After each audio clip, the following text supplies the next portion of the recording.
She is the jewel in Porthcawl's crown. And now, in her 93rd year, it's time for this grand old lady to be given a new lease of life. Generations have flocked here since it opened back in 1932. From Stan Sennett's pantos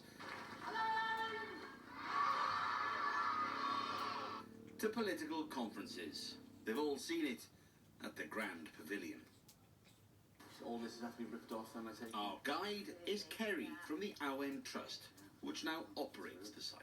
Well, look at it. This is the main auditorium where so many have sat and so many have performed over the years. Yeah, it's a spectacular space, I'm sure you'll agree. The chairs have been ripped out clearly now, but how many would you got sitting in here? So the capacity with all the seats in is around 650, but sometimes we take all the seats out and have a standing gig in here, which is incredible, and we can go kind of upwards of 800, 900 people when we do that type of gig. One of the first things I'm noticing now, just talking, hello? Hear that? The sort of acoustic, hello?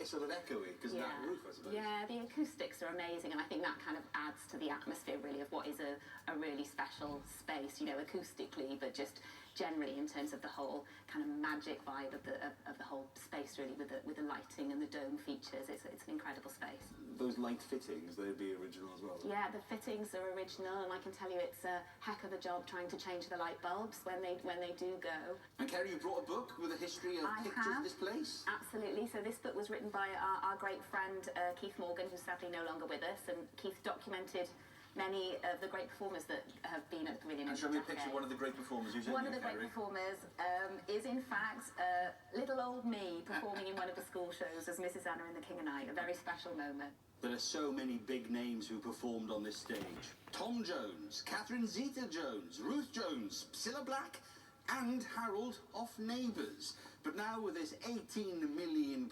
redevelopment, this place has a future for performers and crowds alike. So as we come into the box office then, Kerry, you can see the work has already begun on this. £18 million. It's a lot of money.